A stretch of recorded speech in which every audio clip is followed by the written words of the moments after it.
En la cuarta entrega de la serie Estado de País, y que es presentada por ASJ y su centro de pensamiento, el Instituto de la Justicia, vamos a conocer cuáles son los desafíos que enfrenta Honduras en materia de transparencia, rendición de cuentas y combate a la corrupción. Es importante recordarles que esta iniciativa, que es promovida por el capítulo en Honduras de Transparencia Internacional, permite recopilar una serie de datos a través de investigaciones que son realizadas por ASJ y el Instituto de la Justicia, y que permiten a partir de estos datos presentar una serie de propuestas que son viables, que son realistas y que son pertinentes tras un minucioso análisis que es realizado con expertos tanto nacionales como extranjeros, y que están orientadas a partir de estos análisis a generar estas propuestas que permitan mejores condiciones, especialmente para aquellos sectores en condiciones de vulnerabilidad en nuestro país. Para conocer cuáles han sido los avances en cuanto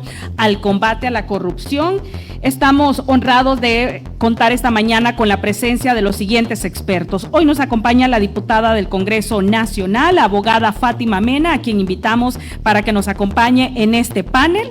También se suma, la recibimos con un aplauso.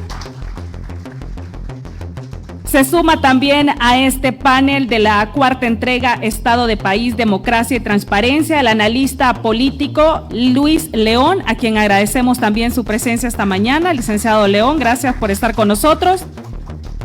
Y para moderar este panel, el director del sector Transparencia y Democracia de la Asociación para una Sociedad Más Justa, el abogado Juan Carlos Aguilar.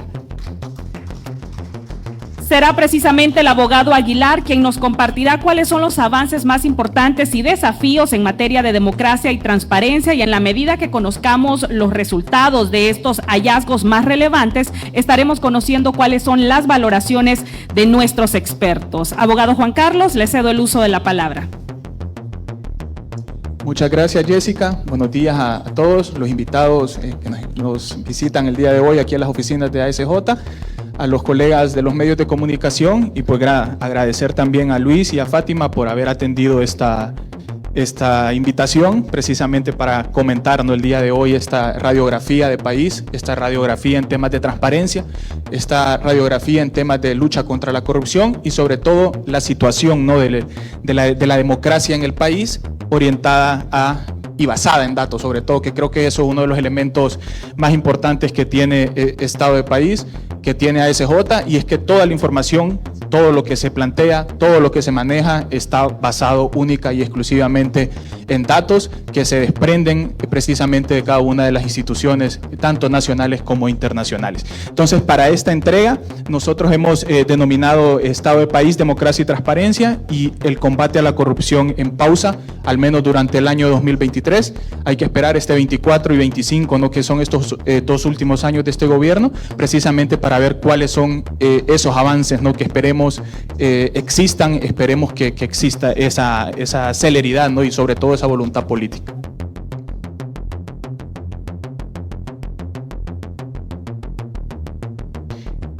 Bueno, vamos a comenzar con la bandera de lucha frontal contra la corrupción. El gobierno mostró algunos avances en 2022. Se elimina, si bien es cierto, el tema de ley de secretos, se elimina el tema de los fideicomisos, se elimina parcialmente, y aquí hay que hacer la aclaración, ¿no?, el tema de la ley del fondo departamental. Si bien es cierto, se elimina esa ley especial, pero todavía no está el articulado dentro de la ley orgánica del Poder Legislativo, lo que establece, o la interpretación que se le da a la Constitución también, en función de seguir sustrayendo fondos, ¿no?, desde el Congreso Nacional a través de las ahora llamadas subvenciones, pero que sigue siendo el fondo departamental que se manejaba anteriormente. Tema de reformas al catálogo de delitos de lavado de activos, y existió, pues, si bien es cierto, un proceso participativo para el tema de la Corte Suprema de Justicia, y al menos hasta antes de la elección de los fiscales interinos, también un proceso de selección para el tema del fiscal general y fiscal general adjunto. Sin embargo, estos esfuerzos en 2023, ¿no?, o que iniciaron en 2022, pero para 2023 representaron una pausa precisamente por los datos que vamos a ver a continuación, ¿no? En ese contexto, pues ASJ presenta Estado de País, Democracia, Transparencia. El objetivo es presentar datos que muestren un panorama confiable sobre los avances y principales retos que tiene el sector, ¿no? Siempre basados en recomendaciones que sean tangibles y sobre todo recomendaciones que sean realistas, porque hay que contextualizar también cómo está el país, cuál es la voluntad política que existe en el país y más allá de eso, ver qué es lo que efectivamente se puede ir generando y cambiando. Y los resultados, pues, como ustedes podrán ver, se van a presentar en dos grandes temas o grandes secciones: democracia y transparencia y corrupción. Vamos a comenzar con la parte de democracia y vamos a iniciar específicamente cómo nos ven a nivel nacional y a nivel internacional con respecto a la democracia hondureña. Aquí podemos ver, en 2023 Honduras disminuye la puntuación en el índice de democracia, pasando de 5.15 a 4.98, viendo es una disminución. Aquí el punto máximo o la calificación máxima que se obtiene en este índice de democracia presentado por The Economist es un 10%, es decir que estamos vamos bajo la media, y en donde aquí es una evaluación que no es subjetiva, es una evaluación que tiene 60 indicadores, ¿no? En donde se miden 5 grandes temas: tema electoral, tema de libertades civiles, tema de control del gobierno, ¿no? El funcionamiento del gobierno, mejor dicho, cultura política y el tema de libertades también. Entonces vemos que ha existido una disminución.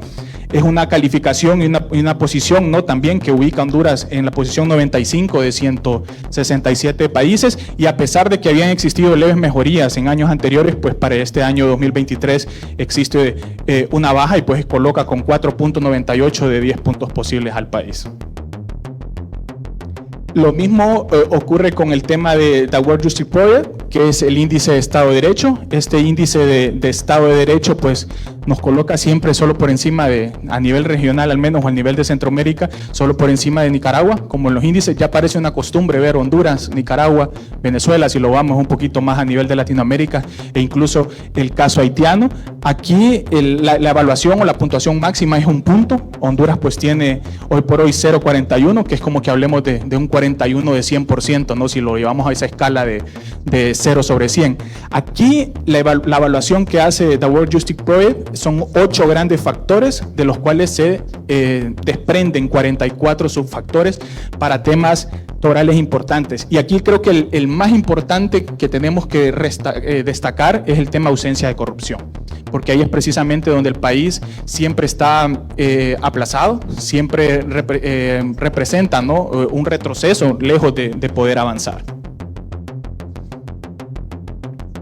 Igualmente, y aquí entrando en temas de transparencia legislativa, el Congreso hondureño en el año 2023 obtuvo una calificación de 21.8% en temas de transparencia de 100 puntos posibles. Y esto es un índice también que se realizó con la Red Latinoamericana de la Transparencia Legislativa, en donde midió realizó, mejor dicho, la evaluación de 14 congresos a nivel de Latinoamérica, y esos 14 congresos, pues lamentablemente el país se ubica y se coloca en la posición 14 de 14, que inclusive parte de esa preocupación regional también radica en que en esta ocasión, para el caso de Nicaragua y para el caso venezolano, por eso no están en las últimas posiciones, ya ni siquiera se tuvo acceso a información de estos congresos, y el caso hondureño pues es de lamentar que inclusive en 2020 se había realizado la medición y tuvimos 23 puntos y hoy por hoy caímos a 21 puntos.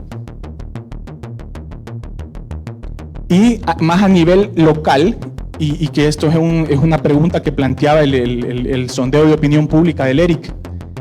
¿Con cuál de las siguientes frases está usted más de acuerdo? La democracia es preferible a cualquier otra forma de gobierno, que sigue siendo mayoría, y que incluso en 2022 era un 51 y pasó a 53% en 2023. Luego un planteamiento que es: a la gente como uno le da lo mismo un régimen democrático que un autoritario, que se incrementó, si lo vemos en el año 2023, con 32.6%. Y la tercera, en algunas circunstancias es preferible un gobierno autoritario a uno democrático. Vemos que había un 10% en 22 y casi un 9.4% en 2023. Igual el no sé o no responde es un 7 y 4% respectivamente, pero evidentemente representa, y haciendo el análisis, una preocupación que cerca del 43% de la población ya no está creyendo en la democracia. Y precisamente porque la democracia le ha quedado de deber al pueblo. O mejor dicho, los políticos a través del modelo democrático le ha quedado de ver al pueblo, no ha sabido satisfacer esas necesidades precisamente y eso genera algún tipo de inconformidad, ¿no?, de la ciudadanía hacia el modelo democrático. Y aquí sí ya me gustaría comenzar a interactuar precisamente tanto con Fátima como con Luis y plantearles, ¿no?, la primera interrogante orientada si está en consonancia, ¿no?, estas mediciones internacionales, el estudio de opinión pública del ERIC, con lo que estamos viviendo actualmente y cuáles son esos principales retos que tenemos en tema de democracia, ¿no? Fátima. Bueno, muchísimas gracias, Juan Carlos. Muy buenos días a todos y todas. Muchísimas gracias por esta invitación y bueno, reflexionaba la oración que hacía Sofía y decía de que este tipo de informes realmente deben de servir a las autoridades, nos deben de servir realmente como una radiografía, como cuando nos hacemos los análisis clínicos, ¿verdad? Para poder ver cuál es la condición de la salud, tanto de la democracia hondureña como de la lucha contra la impunidad y la corrupción. Y cuando nosotros empezamos a ver estos indicadores, tanto nacionales como internacionales, pues podemos ver que cuando hacemos una lectura de los hechos y los acontecimientos en el año 2023, sin lugar a dudas, pues realmente nos preocupa la situación de la democracia y el Estado de Derecho. Y en dos sentidos. Uno, en indicadores objetivos, por ejemplo, en el índice de transparencia legislativa, pues nosotros hemos visto un Congreso que pues desafortunadamente no ha sido tan transparente ni tan abierto. Sabemos de muchas iniciativas en las cuales pues se ha querido conocer realmente el uso de los recursos públicos, que se ha querido generar mecanismos de participación ciudadana y que todavía hasta este momento no lo hemos tenido. Y empiezo con el Congreso porque yo digo que antes de señalar para afuera debemos primero ver hacia adentro. Yo creo que el Congreso Nacional ha dejado pues realmente mucho que deber en materia de transparencia. Señalaba que uno de los principales avances y logros fue justamente la derogación del decreto 116/2019, catalogado como un pacto de impunidad. De hecho, el primer caso de la Maxi, que fue Red de Diputados, indica justamente el mal uso de estos famosos subsidios o fondos departamentales. Pero el Congreso elimina la ley, pero no elimina la práctica. Entonces, me parece que hay una falta de coherencia en este sentido, porque lo que queríamos realmente no era que se borrara o eliminar un papel o palabras. Lo que queríamos realmente era eliminar las acciones, los delitos, los abusos. Y desafortunadamente pues en ese momento no lo hemos tenido. Creo que otros temas, por ejemplo indicadores como el de The Economist y el de World Justice Project que mide Estado de Derecho, podemos ver realmente cómo se ha dado la concentración de poder. O sea, hemos estado perdiendo el principio de separación de poderes. Y en algunos, y esto es un indicador pues que efectivamente afecta mucho al momento de realizar este tipo de evaluaciones. Y muchos de estos indicadores son objetivos, ¿verdad?, basados a criterios técnicos, y si nos vamos al del ERIC, al nacional, lo que vemos es que va creciendo como la desesperanza. Yo creo que no lo podía poner de mejor manera, que es responsabilidad de los políticos. Yo creo que la democracia no es perfecta, pero es la mejor que conocemos hasta estos momentos, a donde realmente el poder está en el pueblo a través de una democracia representativa. Pero cuando lo empezamos a debilitar y queremos retroceder y pensar en alternativas como regímenes autoritarios, realmente es preocupante. Y el ERIC particularmente mide la percepción de la ciudadanía. Y yo creo que definitivamente, pues como ciudadanos y ciudadanas o luchadores y luchadoras de la democracia, que miro muchos rostros aquí de hombres y mujeres valientes, realmente debemos de estar preocupados, porque si la ciudadanía está perdiendo la esperanza de pelear realmente por el poder del pueblo a través de la democracia a regímenes que concentran poder, que son más autoritarios, pues es definitivamente estamos en una época entonces de decadencia. Y cómo podemos llevar los primeros auxilios a la democracia hondureña, pues yo creo que es uno de los principales retos que podemos ver a través de esa radiografía. Luis. Dos. Sí, muy buenos días. Un saludo a todos y a todas. Gracias a la SJ por la invitación, Carlos Hernández y equipo. A ver, yo creo que después de ver los indicadores, que hay que decirlo, no son nuevos en Honduras, este es un problema que venimos arrastrando hace décadas. Demuestra solamente la falta de comprensión que como país tenemos de a lo que le llamamos democracia, Estado de Derecho e institucionalidad. Cuando nosotros identificamos que la confianza ciudadana, que la transparencia, que la rendición de cuentas, que los resultados de las instituciones del Estado no avanzan, sino que cada año van retrocediendo, nos debe llevar a reflexionar a qué le estamos llamando democracia.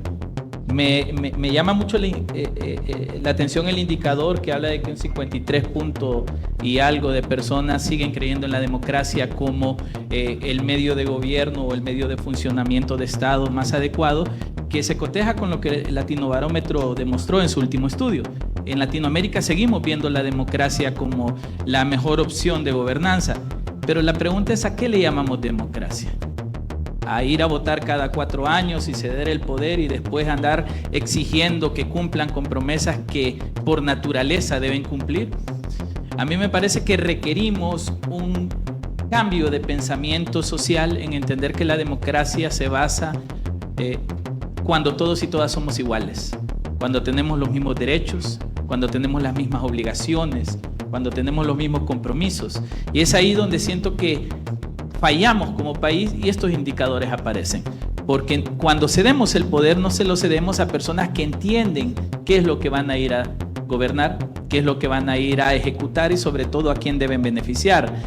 Me preocupa mucho pensar entonces que la caída de indicadores que Honduras tiene catastróficamente en la última década es una caída significativa que impacta en la vida de todos y cada uno de nosotros los hondureños.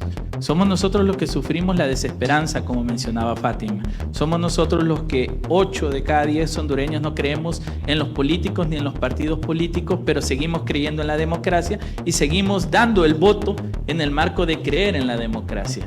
Y es ahí donde creo que necesitamos replantear como sociedad qué queremos de nuestras instituciones, qué queremos nosotros mismos como sociedad hacer y sobre todo qué esperamos de los gobernantes. Si no damos un vuelco fuerte a las acciones de Estado, la desesperanza va a continuar, la falta de respuesta va a continuar y una pregunta que yo me hago permanentemente es ¿a dónde va a estar Honduras dentro de 20 años, dentro de 30 años? ¿De qué Honduras vamos a estar hablando? ¿Cuál va a ser la realidad de nuestros hijos y nuestros nietos dentro de 20, 30 años cuando no estemos nosotros? Y eso depende entonces cómo construimos instituciones del Estado con gobernantes que realmente le den prioridad a estos indicadores y que pese a que maquillen con avances, digamos, parciales en derogar una ley de secretos, pero por otro lado seguir utilizando la secretividad, derogar una ley de empleo por hora, pero por el otro lado no darle una salida a la población, derogar y reformar ciertas cosas que realmente tengan un fin de país. A mí me parece que todos estos indicadores son el resultado de no haber tenido un plan estructurado de a dónde queríamos poner Honduras. Ahora en el 2024, por ende nos debe llamar la atención a dónde lo vamos a poner dentro de 10, 20 años. Gracias Luis, gracias Fátima por estas primeras valoraciones. Y bueno, vamos a continuar ya para entrar en materia, para entrar con el tema de las instituciones y que incluso nosotros nos planteamos una de las primeras preguntas, ¿no? Si ya lo vemos a nivel instituciones, ¿por qué la mala imagen del Congreso Nacional ante los ciudadanos y a nivel internacional? Nos planteamos productividad legislativa, la parálisis que hubo durante 2023, el tema subvenciones, nombramientos irregulares de altas autoridades o de elecciones de segundo grado como se conocen, o pactos antidemocráticos también, de que a pesar de que ha existido derogación de alguno de ellos, también se han aprobado otros en el marco del Congreso Nacional. Siguiendo un 2023 que fue marcado por una baja productividad legislativa, influenciada por los desacuerdos, por la falta de consensos que generaron una gran parálisis legislativa, ¿no? Sobre todo con el tema de las sesiones, y comenzamos con el tema de sesiones, según los monitoreos legislativos que hemos realizado, apenas se sesionaron 43 de 103 días posibles, y entendiendo esos 103 días posibles como 3 días a la semana, ¿no? Sin perjuicio de que se pudiese sesionar en sesiones extraordinarias, pues mucho más. Igualmente el tema de la productividad, 367 proyectos presentados, de los cuales 295 proyectos se encuentran engavetados, ¿no? Apenas 88 fueron enviados a comisión y solamente 72 proyectos efectivamente se aprobaron, ¿no? Igualmente con el tema del gasto, fueron más de 1.100 millones de lempiras, que representó un 58% en temas de erogación de estos más de 1.100 millones de lempiras solamente para el tema salarial, ¿no? O sea, es decir, esa alta burocracia que tiene el Poder Legislativo, pero también esa gran improductividad. Y el tema de subvenciones, que incluso hay un slide un poquito más adelante, pero que fueron más de 222 millones, hablando inclusive de que se derogó el tema del fondo departamental, pero en 2023 se erogaron 222 millones de lempiras en concepto de subvenciones. Y que incluso, y antes de volver a realizarles la consulta, hay una baja productividad a nivel general del Congreso Nacional, pero también hay una baja productividad a nivel de comisiones, porque muchos de ellos en algún momento, muchos de los diputados se escudaban y decían de que precisamente el tema no era solamente trabajo en el Pleno, o no era solamente trabajo en sesiones, sino que también había un trabajo que se realizaba de manera expedita en las comisiones. Pues nosotros decidimos realizar un estudio sobre la productividad que han tenido las comisiones en el Congreso Nacional, y ahí podemos ver un dato que es frío y que también está orientado en función de ver efectivamente que no es cierto lo que estaban diciendo los diputados en ese momento. Entre enero de 2022 y mayo del 23 se llegaron a presentar 795 proyectos, versus datos oficiales del Congreso Nacional de la República. Solamente de esos 795, solamente 59 fueron dictaminados por comisiones, según los datos del Congreso Nacional, que fueron remitidos a través de una solicitud de acceso a la información pública. Es decir, una productividad del 7.42% del Congreso, que además de estar cerrado prácticamente desde mayo del año 2023, pues también el trabajo en comisiones fue bastante escueto, fue bastante malo, si lo queremos ver así. Y lo otro es el tema también de ver la responsabilidad y la concentración de poder que ya mencionaban los panelistas, no solamente a nivel de pleno del Congreso Nacional a través de junta directiva, sino también ahí podemos ver un dato: el 94% de las comisiones del Congreso Nacional son presididas por algún diputado de Libertad Refundación. Solamente hay 2 diputados liberales que presiden 2 comisiones, que es el equivalente a ese 6%, y que incluso hay otro dato: 27 de las 34 comisiones que existen dentro del Congreso Nacional, al menos hay 4 personas de Libertad Refundación, es decir, que ellos pueden tomar decisiones. Entonces la productividad tampoco está, y que incluso es cuestionable, porque al final de cuentas sería una agenda legislativa de libre, no sería una agenda legislativa de los bloques no representados dentro del Congreso Nacional, sino más bien parte de ese análisis radica principalmente en que no han tenido tampoco esa voluntad. Fátima, como miembro o como diputada del Congreso Nacional de la República, ¿cómo evaluarías la gestión del Congreso en 2023? ¿Y quiénes son los principales responsables, no, precisamente de que haya existido esa gran parálisis de más de 7 meses? Bueno, yo creo que definitivamente el 2023, creo que entre la primera legislatura y la segunda legislatura, definitivamente el 2023, que fue la segunda, ha sido la peor. Realmente, primero, porque hay un parálisis de la agenda legislativa. Una muy baja productividad, precisamente por el cierre del Congreso, a raíz pues de la falta de capacidades y habilidades de construir acuerdos y consensos. El Congreso es un espacio de diálogo. No entiendo yo cómo un Congreso puede cerrar sus puertas simple y sencillamente porque no estamos de acuerdo en algunos temas. El primer cierre del Congreso se da en el marco del CAF. Recuerdo que pues básicamente querían imponer la aprobación de de este acuerdo y básicamente se paralizó desde el mes de mayo y luego agarra el receso y luego volvemos a finales de julio y es con el proceso básicamente del fiscal general adjunto y se vuelve a cerrar el Congreso de una forma atípica, porque pues nos habían prometido durante el mes de septiembre, de octubre, que habría una elección, que iban a prorrogar sesiones, que íbamos a trabajar, incluso hay conferencias donde dicen que trabajaríamos de lunes a viernes si era necesario para poder ponernos al día. Pero realmente ese fue un engaño para el pueblo hondureño, pero también para los parlamentarios, quienes en algún momento incluso todavía confiamos en eso. Entonces coincido que el tema de la baja producción, ¿verdad? Porque no hay espacios para poder trabajar. El trabajo no solamente es presentar proyectos de ley, ese es el primer paso en el proceso legislativo. El proceso concluye cuando, por lo menos por parte del Congreso, hasta que se apruebe y se remite al Ejecutivo para que se sancione. Y podemos contar una ley cuando el Congreso ha hecho incidencia para que se sancione por la presidenta y se publique en el Diario Oficial de la Gaceta. Yo creo que ese sería otro dato interesante de ver realmente las leyes aprobadas en el Congreso, cuántas hemos logrado que entren en vigencia.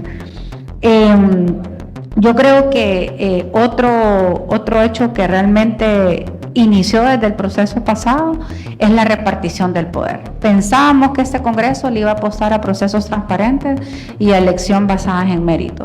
Y no puedo quitar esta línea entre los pactos o los acuerdos políticos o a qué negociaciones están llegando para poder sacar cargos electorales, para poder sacar nombramiento en instituciones a donde las elecciones no son basadas en los méritos de las personas, sino que se trata realmente en el cuello político que pueda tener una persona. Entonces mi pregunta es, ¿para qué engañar al ciudadano y a la ciudadana que se sometan a participar en esos procesos si ellos ya se pusieron de acuerdo y se repartieron el poder? Entonces lo que están haciendo es generando una desesperanza que se ve reflejada, como lo vimos en la primera parte de la presentación, donde la gente ya no confía, porque se ve claramente burlada por la clase política, por los partidos, por los diputados, por el Congreso, al pensar de que queremos construir instituciones independientes, pero es todo lo contrario. El Congreso está construyendo instituciones obedientes a partidos políticos y no a su promesa de ley, que es cumplir la Constitución y las leyes.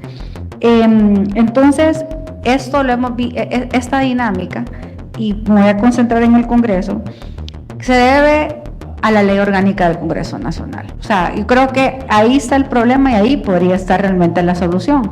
Recuerdo muy bien, y aquí vemos los datos, cómo se quejaban antes de esa ley orgánica que era de corte presidencialista, que la agenda la controlaba el partido de gobierno. Bueno, hoy vuelve a suceder lo mismo, incluso con cosas que yo les digo con mucha honestidad que yo antes no había visto. Por ejemplo, antes las comisiones se nombraban desde la primera legislatura y esas comisiones permanecían durante el mandato constitucional, es decir, los 4 años. Pero nunca vi yo un abuso de cambiar las comisiones simple y sencillamente porque esa integración ahora me incomodaba. Por ejemplo, Partido Salvador de Honduras y algunas liberales también presidían comisiones, pero al no ser obedientes o estar bajo la línea del partido de gobierno, se castiga y se quitan. Hay diputadas, por ejemplo, la diputada Katia Crivelli del departamento de Cortés formaba parte de la Comisión de Equidad de Género, era una diputada muy activa y pasó de ser miembro a ser observador, que honestamente en la ley eso no existe. O sea, un diputado tiene derecho a voz y a voto. Entonces, ¿cómo es posible que una diputada propietaria pase a ser observadora, por ejemplo? Entonces, eso es por los abusos a la ley orgánica que se presta, que es una ley de corte presidencialista que no responde a una democracia representativa, que antes, que tanto fue cuestionada y que tanto fue criticada, ahora es instrumentalizada para debilitar la democracia hondureña, para debilitar la democracia multipartidaria, el Congreso Nacional, y evidentemente ahora vemos los resultados que estamos debilitando. Bueno, para mí uno de los poderes más importantes, como es el Congreso Nacional o el Poder Legislativo.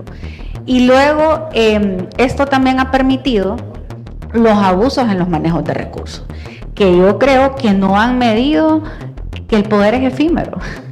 Después ahí andan huyendo, ahí andan corriendo cuando se manejan mal los fondos.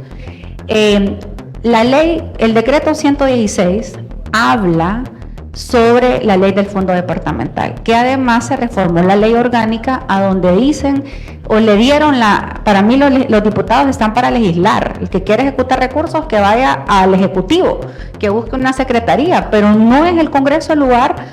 Lo más que puede hacer un diputado es gestionar un proyecto de ley, pero no puede recibir recursos. En este caso se reformó y se dio en la ley orgánica que pudiera ejecutar recursos en el marco de una ley especial. Esa ley especial no existe. Y las subvenciones, todo ese dinero se dan de forma arbitraria. Es decir, se le dan, para que el pueblo hondureño entienda, a los diputados alineados o afines al partido de gobierno, o tal vez no tanto al partido, sino que a la agenda de quienes gobiernan. Porque ahí hay diputados de otros partidos que, si son obedientes, si son serviles, pues reciben. Al punto que hay decisiones, incluso a lo interno de las bancadas, como se hacía antes, que dependen de las negociaciones que puede hacer un jefe de bancada, si les van a dar subsidios o no les van a dar subsidios. Eso claramente deteriora la independencia del diputado, y obviamente afecta porque está tomando decisiones realmente por dinero y no pensando en el bien común de todos y de todas. Entonces, si yo pudiera decirle cómo podemos resolver todos esos problemas, es quitándole esos poderes demasiado grandes que tiene las únicas dos personas que realmente pueden mandar en el Congreso, que tienen poder político real, que es el presidente del Congreso y el secretario del Congreso. Ellos son los que definen la agenda, ellos son los que aprueban los proyectos, y hacer una reforma para que las comisiones puedan trabajar, porque hay proyectos que entran que nunca les dan una comisión.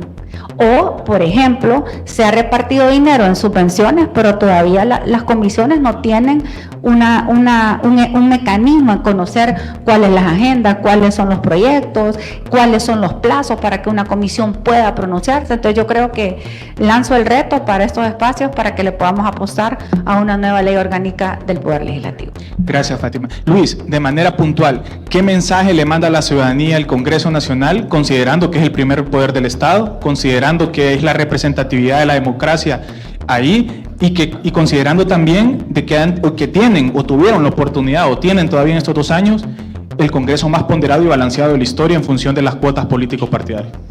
Primero, yo diría que a todo lo que dijo mi amiga Fátima, amén, es cierto totalmente, no hay más que decir. Yo incluiría 2 cosas. Una es que dejen de improvisar. El Congreso Nacional de la República de Honduras hoy más que nunca improvisa. No tiene una agenda legislativa definida, no tiene un cronograma de trabajo establecido. Este Congreso trabaja según lo que va apareciendo en el día y lo que se le ocurre a este grupo de diputados afines. Entonces, si hoy quieren cambiarle el nombre a un bulevar, convocan al Congreso para cambiarle el nombre a un bulevar y no para atender realmente los problemas de país. Me preocupa que en 2 años no hemos visto un solo madrugón en este Congreso para hacer una reforma a la Ley Fundamental de Educación, a la Ley de Salud, a cómo se va a generar inversión extranjera y nacional que tanto se ocupa. Así que a mí me parece que este Congreso debería dejar de improvisar. Los problemas de país no están ocultos, están a la vista. Así que no se necesita hacer grandes estudios para saber qué necesita el pueblo hondureño, es empezar a resolver. Y segundo, agregaría, el pueblo hondureño no puede seguir, usemos esta palabra, timorato. Creo que el pueblo hondureño se ha acomodado, nos hemos acomodado. Hemos aceptado la realidad que los políticos nos han querido imponer a través del poder, Y no nos queda más que o bajar la cabeza o alinearnos para tratar de sobrevivir en un país donde eso es lo que hacemos, sobrevivir, Fátima. Así que si el pueblo hondureño no toma el rol, ese rol democrático de tener el poder, de tener el control, de exigir, de participar, van a seguir haciendo lo que se hace con este país. Control, concentración de poder y sobre todo violaciones al Estado de Derecho. Creo que mucho de lo que hemos visto estos últimos años es cómo se viola la ley en Honduras y nadie, absolutamente nadie, reacciona ante eso. Gracias, Luis. Gracias, Fátima. Bueno, vamos a continuar. Vamos a ir haciendo incluso las intervenciones un poquito más cortas por temas de tiempo, para respetar también la agenda que tienen ustedes, que sabemos que son muy ocupadas. Y aquí, el tema de la interpretación a conveniencia de leyes para otorgar el tema de subvenciones a diputados. Fueron 222.8 millones de lempiras los que se otorgaron en el 2023, y ahí vemos algunos picos que son particulares, ¿no? Y que generan suspicacia. En algunos meses como marzo, en algunos meses como noviembre, diciembre, que vemos que las subvenciones se van arriba, algunos con esos bonos de Semana Santa, bonos de Semana Morazánica, el bono navideño. Y aquí, de manera puntual, y esta sí pregunta está orientada y dirigida a Fátima, ¿cómo funciona el tema de las subvenciones? ¿Liquidan estas personas? Dicen que liquidan, pero nosotros hemos pedido solicitud a través de solicitudes de información, a través del portal único de transparencia, y nunca hemos visto un solo informe de liquidación. Entonces esto es ayuda social que, para empezar, no debería estar siendo manejada por los diputados, o esto fomenta y promueve el clientelismo político, que al final de cuentas es una constante campaña de los 4 años también, ¿no? de los diputados. ¿Cómo funciona de manera breve ese tema de las subvenciones? Bueno, realmente cómo funciona, no sé. Y lo único que sí puedo compartir es que estaba en la Junta Directiva todavía cuando sale la noticia de que se van a empezar a otorgar las famosas subvenciones. Pero eso no fue un tema que se discutió en Junta Directiva.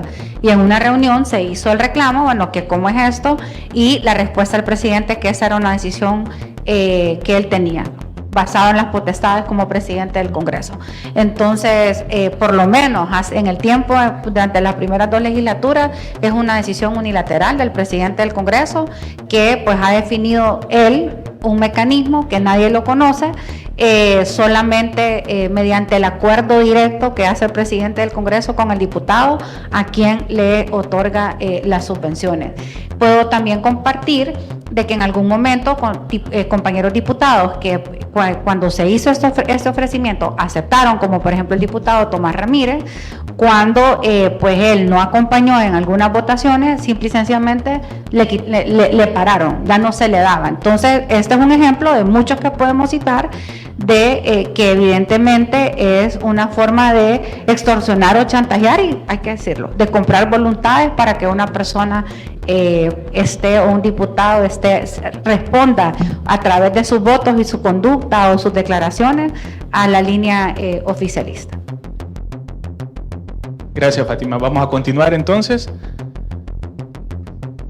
Aquí, bueno, y aquí rápidamente, solamente para contextualizar un poco también lo que pasó a través de la instalación de la Comisión Permanente del Congreso, esas decisiones que tuvo con el nombramiento irregular del tema del fiscal general y adjunto, interpretación de la ley a conveniencia con ese artículo 80 de la Ley Orgánica del Poder Legislativo, que en algún momento era malo o le favorecía para sacar a los fiscales del cargo, pero cuando ya se iba a vencer el plazo de Junta Directiva también decía que sí los amparaba, es decir, mantenerse en el cargo para las personas que elige el Congreso Nacional mientras no haya nuevas autoridades.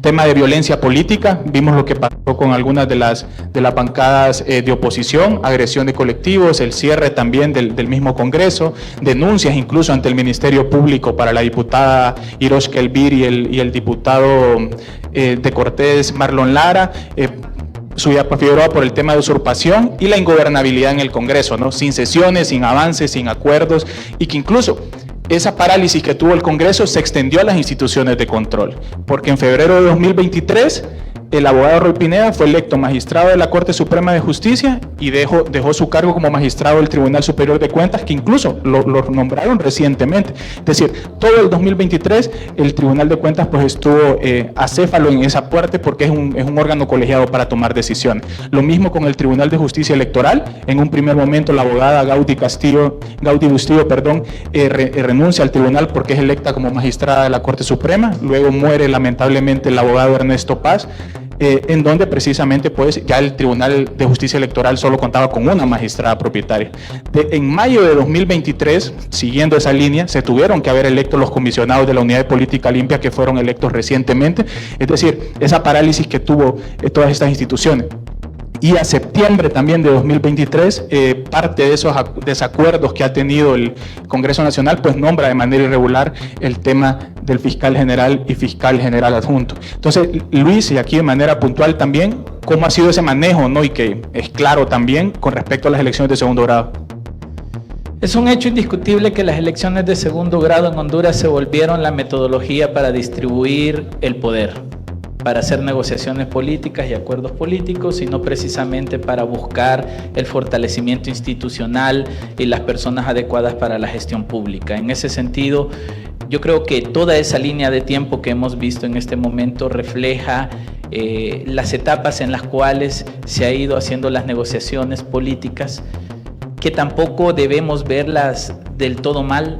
De hecho, yo recuerdo que criticábamos mucho la parálisis del Congreso y decíamos cómo es posible que no lleguen acuerdos, y cuando llegaron acuerdos dijimos qué barbaridad, qué acuerdos los que llegan, ¿no? Entonces también hay que tener un poco de equilibrio en eso.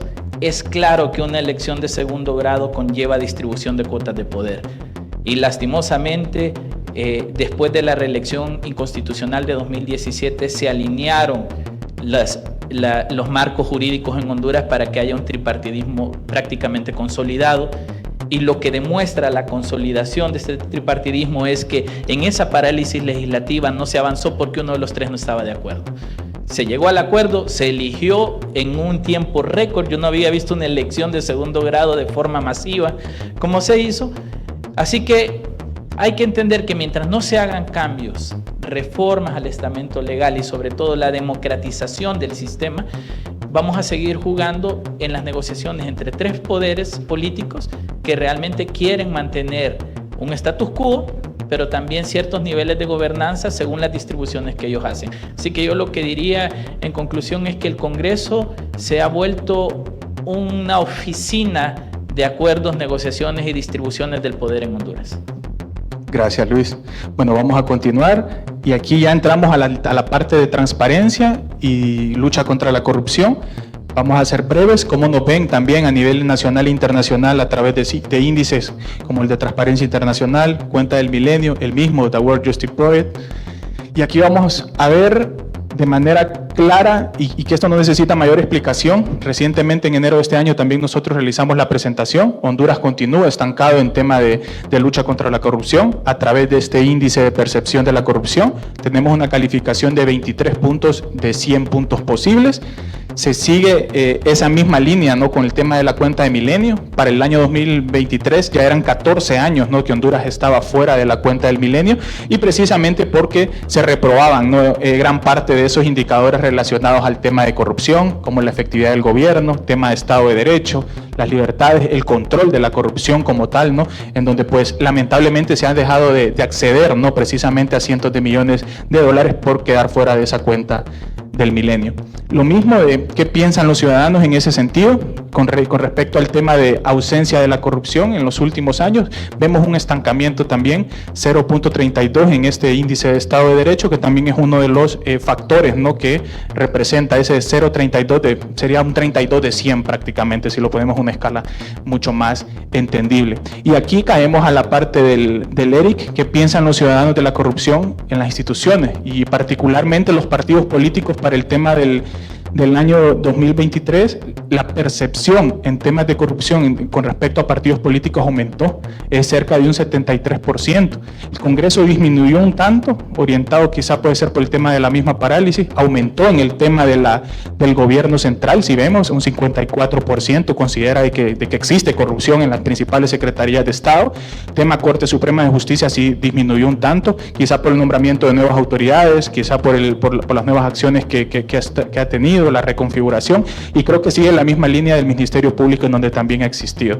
En resumen, 7 de cada 10 de los encuestados considera que existe corrupción en las instituciones de gobierno y sobre todo en los partidos políticos. Creo que esto va enlazado y alineado también en gran medida a lo que ustedes mencionaban, ¿no? Esa desconfianza, esa pérdida también de de algunos matices, ¿no?, de credibilidad, sobre todo en tema de lucha contra la corrupción, y por eso aquí nos vamos a preguntar directamente y luego hacemos un condensado en su respuesta. ¿Se combatió la corrupción en el año 2023? Esa es una de las preguntas que tenemos. Y aquí vemos el tema del Tribunal de Cuentas. Únicamente 2.7% de las auditorías realizadas por el Tribunal de Cuentas fueron remitidas como pliegos de responsabilidad ante el Ministerio Público. Vemos que realizaron 297 auditorías, de las cuales 2.7%. No necesariamente, y eso sí hay que dejarlo claro, es que las 297 tienen que ser remitidas como pliegos de responsabilidad. Pero justo ayer estábamos viendo una noticia de que se captura a uno de los ex magistrados del Tribunal de Cuentas, otro está prófugo, y era precisamente por eso, porque estaban influyendo en el tema de las auditorías para beneficiar a terceros, políticos, personas que están ocupando las alcaldías municipales, etcétera. Y esto alimentado en gran medida también por esa parte que existió desde el Tribunal de Cuentas, con un Tribunal de Cuentas acéfalo desde febrero prácticamente del año 2023, y que no generaba ningún tipo de gestión, ¿no?, en función de esta cuestión. Y aquí, antes de escuchar sus valoraciones, tema de falsificación de documentos públicos y fraude son los mayores delitos de corrupción judicializados en 2023. Pero veamos también la decadencia en función de la judicialización que ha existido en estos delitos. Imagínense falsificación de documentos públicos, cómo cayó. Incluso, imagínense que el segundo y el tercero, ya con la entrada en vigencia del nuevo Código Penal, ni siquiera tienen penas privativas de libertad, que es el tema de violación a los deberes de los funcionarios, abuso de autoridad, luego viene cohecho, malversación de caudales públicos, fraude, que fraude sí fue uno de los que incrementó, tema de prevaricato y el tema de enriquecimiento ilícito, que de una u otra forma, a pesar de que se sacó el delito de la ley del Tribunal de Cuentas al Código Penal, pero sí está vinculado también con el tema de las auditorías. Y cayendo a la siguiente slide para ya escucharlos, porque este es como el resumen, si lo vemos así, es la efectividad de las fiscalías anticorrupción, que en 2023 fue de 0.67%. Si lo contrastamos con el tema de las denuncias recibidas, 1.637 denuncias, de las cuales apenas 55 denuncias se convirtieron en un requerimiento fiscal o llegaron a ser judicializadas. 7 de esas en un procedimiento abreviado, 7 en un sobreseimiento definitivo, 2 en un sobreseimiento provisional y apenas 11 sentencias condenatorias en juicio. Sumando a eso, el tema de los requerimientos fiscales de alto impacto en 2023, 1, la ampliación de hospitales móviles, y 2, Pandora, que se dio sobreseimiento a una de las personas acusadas, y que ahí también es de ponerlo en perspectiva, precisamente porque muchas veces se presenta un requerimiento fiscal, pero llegan hasta audiencia inicial, bien sea porque no se sustentó y se fundamentó lo suficiente, o no se generaron algunos de los matices necesarios. Entonces, aquí escuchar a Fátima, escuchar a Luis, qué contraste, qué consonancia existe también entre estos índices internacionales, que incluso nos dejan fuera de beneficio, con también la realidad nacional. Es decir, no solamente es cómo nos ven desde afuera, es precisamente cómo está respondiendo la institucionalidad en temas de lucha contra la corrupción en instituciones claves como el Tribunal de Cuentas, como el Ministerio Público, que sirven precisamente para generar un orden en el país. Wow, tanto, ¿verdad?, que se puede decir alrededor de estos temas, pero sí quisiera puntualizar en que, bueno, yo creo que volvemos, estos índices realmente reflejan el sentimiento que nosotros tenemos en el país. Creo que había mucha esperanza de que la lucha contra la impunidad y la corrupción iba a ser un tema que iba a ser priorizado. No podemos desconocer de que se dieron, como bien señalados al principio, algunos avances importantes, pero también vemos que hay un gran estancamiento, y luego también que hay cosas a donde echa la ley, echa la trampa, como el caso, por ejemplo, de la derogación de la ley del fondo departamental, o podemos hablar también de la derogación de la ley de secretos, cuando pues hemos visto ya 2 intentos, uno a través de la básicamente la declaración en reserva de los acuerdos y los tratados internacionales, y también lo hemos visto a través de esta nueva ley del Consejo de Defensa y Seguridad, que va básicamente planteaba un mecanismo alterno para poder proceder a la clasificación de información, violentando la ley de transparencia y acceso a la información pública. Vemos también que para mí un termómetro importante era el trabajo que venía realizando el doctor Edmundo Orellana. Yo siempre le decía, ministro, usted es como mi termómetro, cuando yo mire que usted se vaya, yo me voy a preocupar. Efectivamente, cuando el doctor renuncia, realmente me preocupo. Hay una estrategia nacional de transparencia y lucha contra la impunidad y la corrupción que contempla muchos de estos aspectos, porque es una política pública que tiene una mirada interinstitucional. De hecho, se construye junto con las organizaciones de sociedad civil, a donde pues realmente hace una planificación y establece estrategias claras de qué se debe hacer en cada una de esas instituciones. Nosotros vemos, y particularmente quiero referirme al desmontaje de los dientes que ha tenido la lucha contra la impunidad y la corrupción. Tras la no renovación del convenio de la Maxi, que sabemos que fue en el gobierno pasado, nosotros los hondureños esperábamos que íbamos a tener una CICI muchísimo más rápido. 2 años, 4 meses, no les digo los días porque me voy a ver muy desesperada, pero de esperar que realmente se cumpla esta promesa, y se ha venido prolongando casi de forma injustificada. Pero de forma paralela han venido debilitando a través de leyes. Por ejemplo, uno de los principales proyectos es reformas al Código Penal de la Impunidad, especialmente los delitos que tienen que ver contra la administración pública, los delitos contra que se persigan los corruptos. Pero muchos se han beneficiado, se han estado beneficiando, como lo hicieron con el decreto 93/2021, que nos costó pasarlo porque todavía no habían salido los que tenían que salir. Y ese era el motivo por el cual básicamente era uno de los motivos de demora. Entonces, no se han hecho las reformas, se eliminó el circuito anticorrupción. Muchos dicen, bueno, pero es que no tenían trabajo, pero es que justamente eso es lo que buscaban. No darle trabajo a la UFERCO o limitar el trabajo a la UFERCO era para que no llegara el trabajo al circuito anticorrupción y después justificar la eliminación de estos juzgados especializados. Hoy el circuito anticorrupción ya no existe. Además, la UFERCO, hay demasiadas fiscalías que trabajan el tema anticorrupción. La visión de Jiménez Mayor en su momento era hacer una unificación para poder recibir todas las denuncias, y obviamente cuando se tratara de una red de corrupción pasaría a la UFERCO. Entonces, en este momento la UFERCO sigue estando bajo ataques. En este momento la UFERCO y Luis Javier Santos y todos estos que pues muchos lo hemos defendido, incluso las personas de red del gobierno, se les ha dado la espalda. Están con procesos disciplinarios al interno, sin recursos. Entonces me parece que realmente es una forma que afecta a esos indicadores. Cuántos casos realmente han judicializado si no tienen las herramientas ni el apoyo necesario. Y luego el Tribunal Superior de Cuentas. A partir del 7 de diciembre era una desesperación que supuestamente amenazaban a los partidos que les iban a poner los representantes. El Tribunal Superior de Cuentas llevaba casi un año acéfalo y se presionó para que se nombrara, para que Libertad y Refundación, porque era realmente la cuota, no me gusta repetir eso, pero así es, era la cuota de Libre el que había que nombrar, y pasó casi un año y no se nombraron. Pero como consecuencia de esa cefalía, muchas acciones han prescrito, se han declarado muchos cierres y básicamente no se pudieron tomar algunas decisiones. Entonces, sí vemos que la atmósfera anticorrupción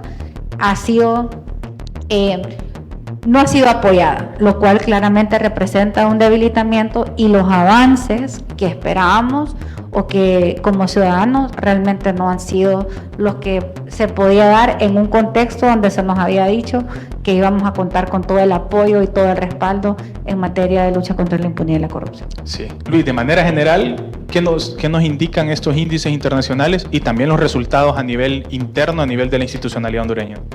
Bueno, primero a nivel internacional, que seguimos siendo reflejo de todo lo que no hemos hecho. Y seguimos siendo reflejo de todo lo que permitimos, que la corrupción creciera, que los corruptos quedaran en impunidad. Honduras se cataloga, están los índices, como uno de los países más corruptos de América Latina. Y eso claramente se da porque a lo interno hemos sido incapaces de construir políticas reales, no solo de combate a la corrupción, que es una cosa importante, la penalización y la sanción a la corrupción, pero también la prevención de la corrupción. No la estamos previniendo, no hay mecanismos preventivos y de control. El Tribunal Superior de Cuentas claramente no es el mecanismo. Entonces creo que nos ha faltado realmente una estrategia preventiva y combativa de corrupción sólida, más cuando usamos la lucha contra la corrupción desde una perspectiva política partidaria, ideológica o con colores partidarios, y que la lucha contra la corrupción se utiliza solo en función de quién está en el poder y cómo quiero debilitar a mi enemigo, ¿no? Entonces, lastimosamente se ha fracasado. La UFERCO es una muestra de eso. Se dijo durante mucho tiempo que la UFERCO no empujaba casos porque el fiscal general Chinchilla no lo permitía. Se le dio la independencia, no presentó ni un solo caso. El argumento después fue recurso humano, recurso logístico, no tenemos capacidad, pero nunca dijeron eso. Dijimos no nos dan la firma. De ahí llega un fiscal interino y saca de la gaveta casos claramente con una visión político-partidaria. ¿Que son casos de corrupción reales? Sí, pero se sacan oportunamente en los momentos de negociación política. Entonces a mí me parece que hemos fracasado en la lucha contra la corrupción. Me parece que no hay mecanismos legalmente establecidos para eso.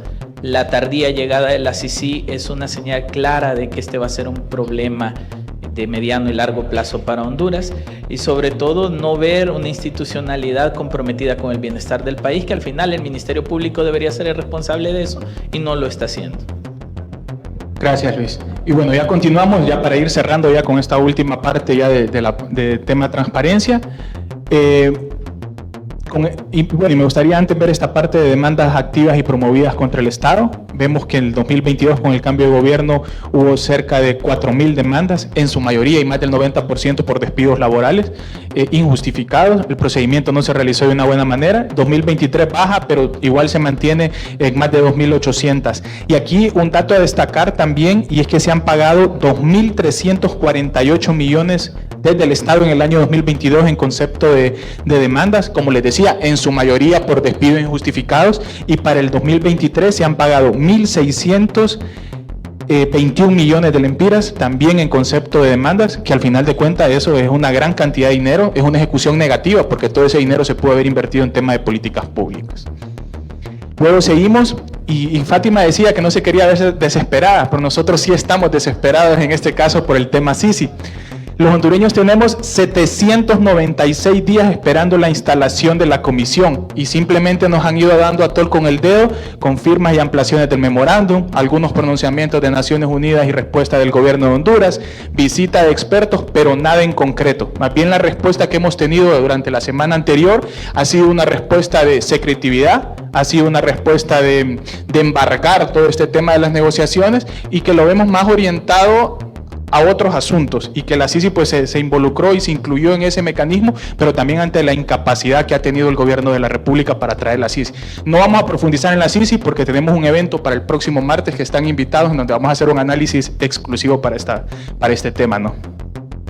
Entonces continuamos, presupuestos en algunas de las instituciones de control. Vemos la gran cantidad de presupuesto que tiene el Tribunal de Cuentas, ¿no? Más de 560 millones de lempiras que ha tenido en los últimos años, 579 para ser específicos, pero apenas un 2.79% de efectividad que ha tenido, ¿no? en este 2023. Si lo comparamos con presupuestos como el del CNA, que son cerca de 18 o 20 millones de lempiras que se les otorga, el mismo IAIP, que ha estado batallando históricamente desde su creación, un presupuesto estimado entre 38 y 40 millones, Unidad de Política Limpia, que ni hablar, ¿no? En algún momento, y todavía se desprende de lo que el CNE también a través de sus líneas, y Secretaría de Transparencia, que ha ido aumentando quizá un tanto, pero que todavía no es suficiente. Y lo podemos ver ya más a otro nivel, el tema del Congreso, tema del Poder Judicial, tema del Ministerio Público, cómo ha ido aumentando, ¿no? Y esa línea también que hasta cierto punto es normal, pero que sí ha ido aumentando los presupuestos, pero que los resultados han sido pocos. Y aquí podemos ver, el presupuesto del Congreso Nacional en los últimos 5 años es casi 3 veces superior al presupuesto asignado en las instituciones de transparencia. Vemos que el Congreso aumentó un 38%, pero apenas en un 14%, Tribunal de Cuentas, CNA, Secretaría de Transparencia, IAIP, Unidad de Política Limpia, y no hay que negar también de que el tema de la utilización y el destino de los recursos también es una herramienta que es eficaz si se utiliza de una buena manera para el tema de combate contra la corrupción. Y aquí para ir cerrando, 2023 se cierra con limitantes de acceso a la información, se cayó por más de 60 días el tema del portal de transparencia. Yo hablaba con uno de los comisionados en algún momento y el portal seguía desactivado porque no tenían para conectar, o sea, en el nuevo edificio. Imagínense ustedes un portal que, o sea, el ciudadano hondureño se quedó sin acceso a la información durante más de 2 meses y que incluso todavía seguimos con un desfase porque no está actualizado, porque no había dónde conectar los nuevos servidores. Entonces también es esa falta de planificación que ha existido, ¿no? Respuesta a las solicitudes ha aumentado, es positivo, fueron 8.650 solicitudes las que se realizaron en el 2023.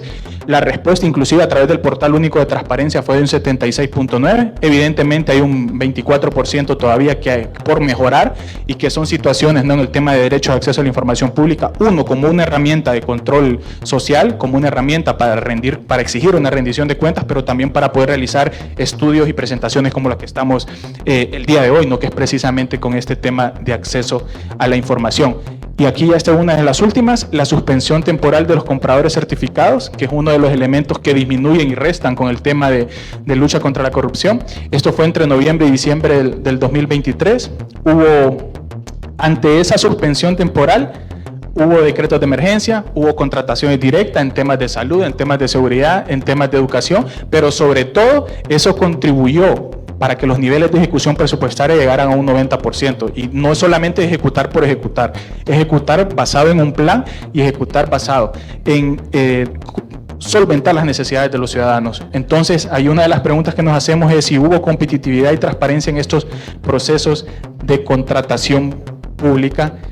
Y ya en esta parte final, ¿cómo explicar ya de manera general, incluyendo esa parte de la transparencia, cómo explicar y cómo digerir y cómo hacerlo en una intervención corta lo que acabamos de ver? Falta de transparencia, presupuesto insuficiente para instituciones de control, retrocesos en algunos elementos de acceso a la información, a pesar de que sí la gente se está abocando más a través de solicitudes, eliminación de controles para el tema de compras y contrataciones públicas, que sabemos que es uno de los focos y semilleros de corrupción que ha sido histórico, sobre todo en algunos sectores. Y la pregunta del millón, que incluso ya sabemos la respuesta del millón, muchos también, ¿cuándo se va a instalar la CICI en el país? Entonces, una valoración general de lo que acabamos de ver, qué nos deja y sobre todo ya manera de cierre también para ustedes, qué reflexiones, tanto para Luis como analista, Fátima, que está dentro del aparato, dentro del primer poder del Estado, qué nos deja en temas de democracia, en temas de transparencia y temas de lucha contra la corrupción en el país. Fátima. Bueno, primero que todo, tal vez yo creo que cuando hacemos un análisis de la atmósfera anticorrupción, yo creo que no podemos medirlos a todos de la misma forma. Yo creo que, por ejemplo, vale la pena destacar el trabajo que ha venido haciendo el Instituto de Acceso a la Información Pública. Cuando nosotros vemos que hay más solicitudes, mayor respuesta, entonces estamos viendo que se está generando una cultura también ciudadana de poder acceder y hacer uso, lo cual a mí me parece que es positivo. Pero también vemos la falta de apoyo y respaldo. Yo recuerdo muy bien estar siempre con los comisionados que, por ejemplo, ellos nos apoyaron con el dictamen de la ley de archivos, que todavía no se ha aprobado, y decían que les preocupaba que si ellos iban a formar parte de los entes rectores, si con el presupuesto no podían ni siquiera ya pagar el edificio, ¿verdad? Entonces, y que se les había prometido siempre dar recursos y nunca llegaban. Entonces, creo que no se está apoyando a nivel de presupuesto lo suficiente a iniciativas como el Instituto de Acceso a la Información Pública, el Consejo Nacional Anticorrupción, y también cuando, por ejemplo, analizamos el presupuesto del Ministerio Público, yo fui proyectista de un presupuesto etiquetado para la OFERCO que nunca se lo dieron.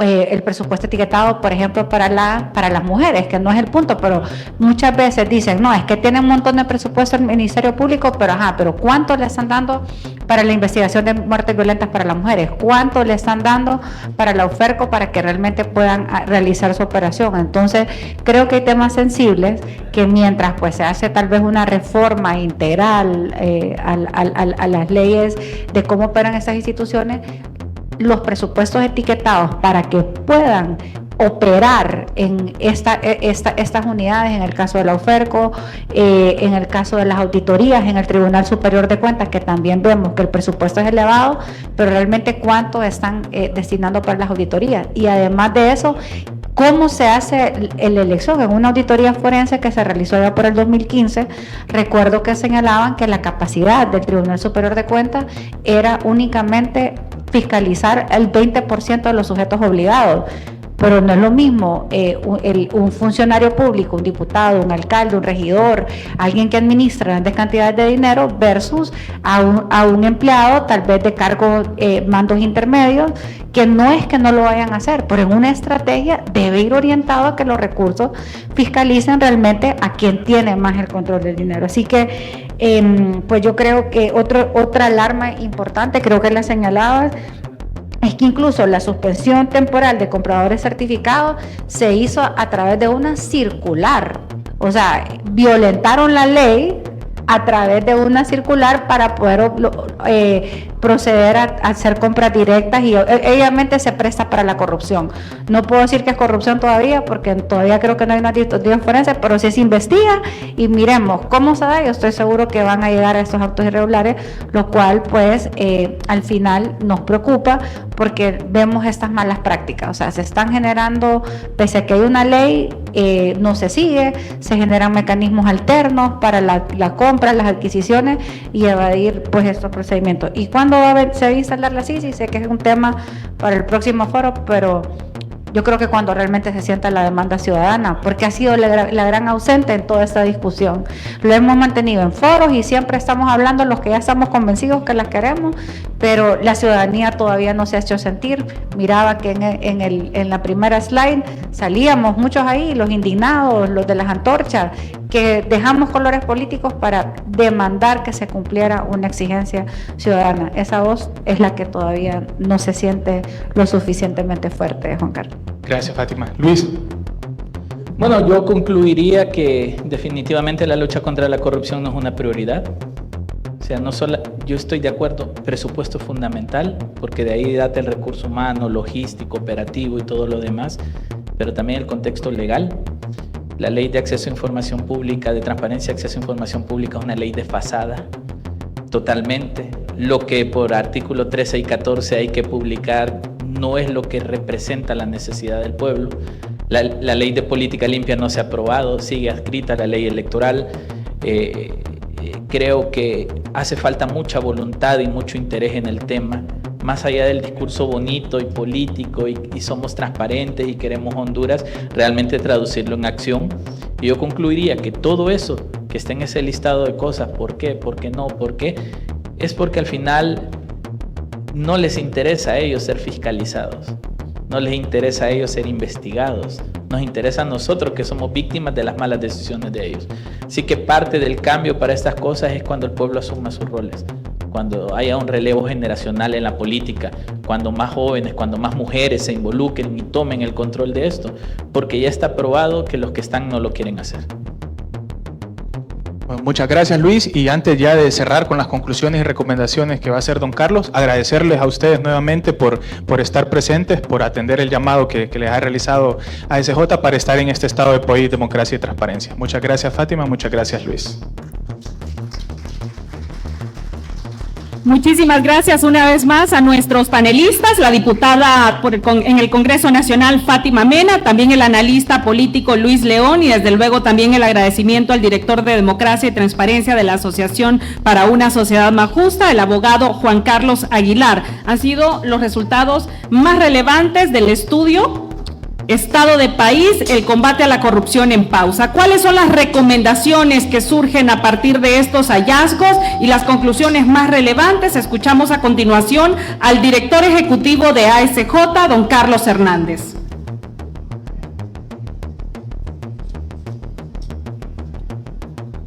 Buenos días a todos, gracias por estar presente. Quisiera comenzar recordando lo que para nosotros es corrupción y cómo lo definimos. Y el concepto que nosotros usamos en Transparencia Internacional es: corrupción es el uso del poder delegado para beneficio particular. O sea, El pueblo delega un poder y ese poder se usa para hacer trance, para beneficio particular. Si hay algo que hemos visto hoy en la presentación y la intervención tanto de la diputada Fátima como de Luis, como los hallazgos, es justamente ese abuso del poder.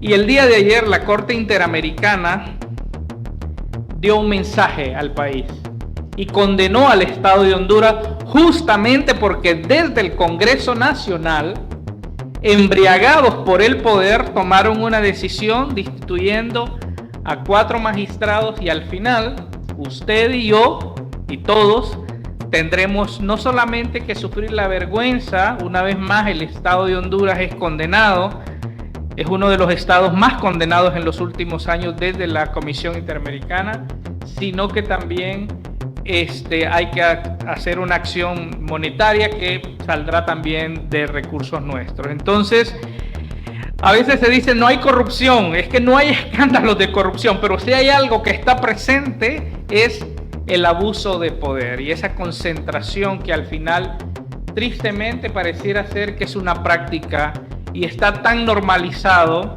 y lo que antes se hacía encerrado en un cuarto oscuro, hoy se abren las ventanas y hoy se normaliza y se dice, porque es un derecho, dicen algunos, que tenemos, y entonces ya no da vergüenza, ya estamos normalizando y eso sí que lo lamentamos. Algunas conclusiones.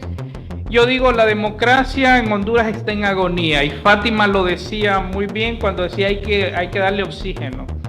Y ese es un problema que estamos viviendo, y tengo que ser honesto y decir, no es un tema propio, obviamente, de Honduras, pero sí es algo que está generando muchísima reflexión y debe de provocar en nosotros también una reflexión profunda.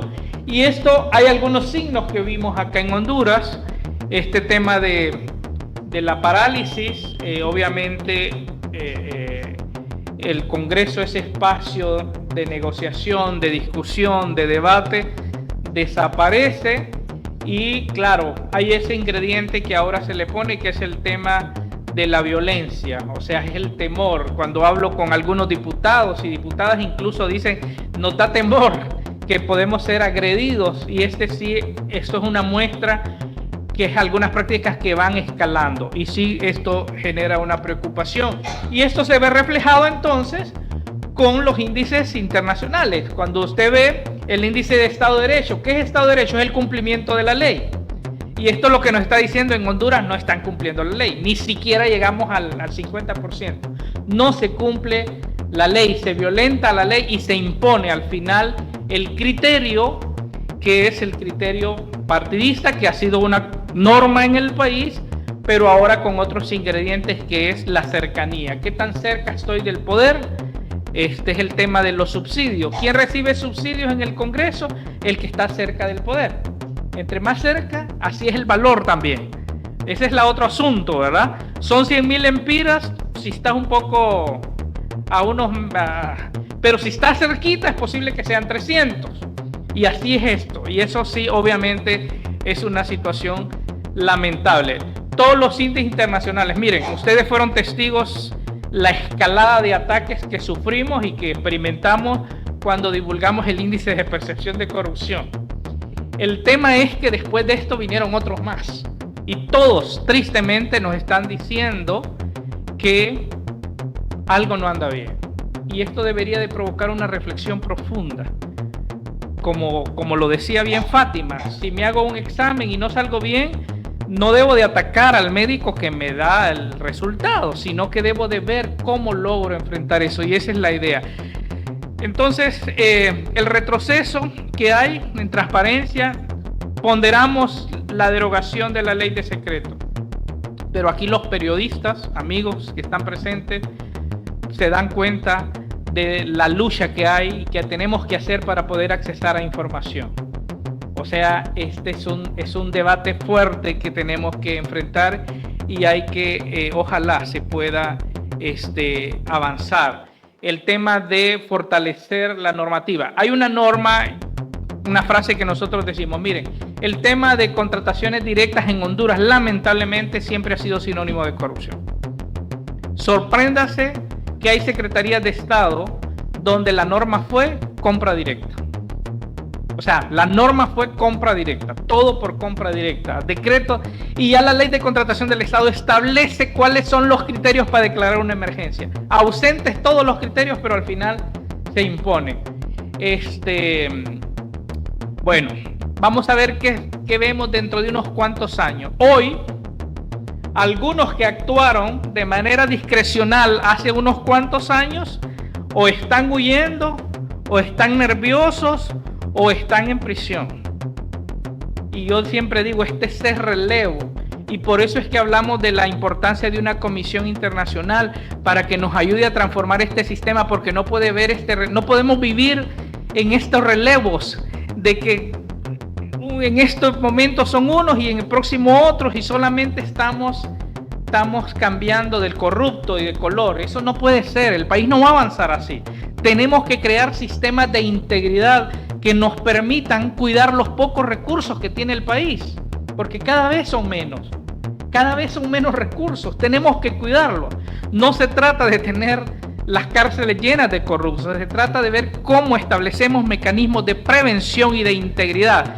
Y el comprador público certificado, miren, porque aquí tenemos memoria corta, eso no se logró por voluntad del gobierno, nos costó muchísimo dinero, recursos, y yo les quiero decir aquí, y casi no lo decimos, apoyamos incluso financieramente. La transformación del Ministerio Público nos costó millones a varios actores apoyando, haciendo, para que se crearan los circuitos especiales anticorrupción, lo cual ya no existe, y lo decía muy bien la diputada, y varias cosas que, avances, logros, pero que a veces parece ser que hay una contrarreforma a estos temas. Así es que no perdamos la esperanza, ¿verdad? Y había dicho que esa iba a ser mi intervención.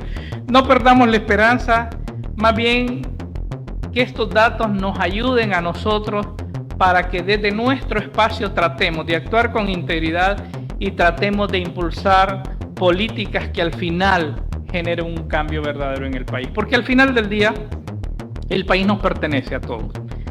Y este país tenemos que defenderlo y tenemos que luchar. Ojalá el poder, bueno, aunque ya andan en política, ¿verdad? Porque ese es el otro asunto. Ya ahorita están más pensando en qué es lo que hay, ¿verdad? ¿Qué es lo que llevo? ¿Qué es lo que consigo para el fin de semana?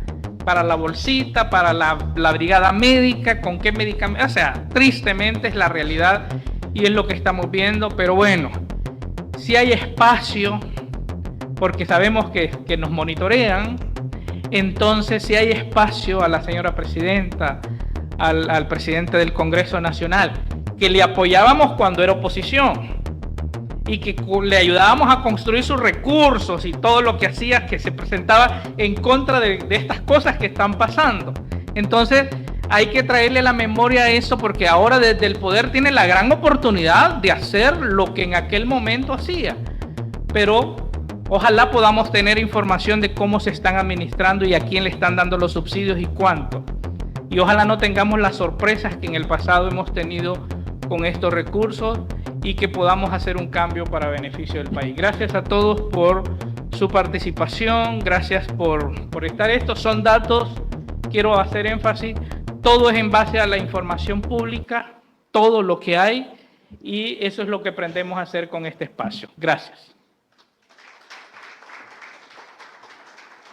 Muchas gracias al director ejecutivo de ASJ, don Carlos Hernández, por esas conclusiones y valoraciones finales a partir de estos resultados de la cuarta entrega de Estado de País, Democracia y Transparencia. De esta forma finalizamos esta actividad de hoy. Les agradecemos a todos por habernos acompañado. El informe completo está disponible a partir de este momento en nuestro sitio web www.asjhonduras.com. Les pedimos que saquen su celular, su lápiz y papel y agenden el próximo martes 16 de abril la quinta entrega de Estado de País, Economía y Finanzas. Tengan todos un feliz y bendecido día.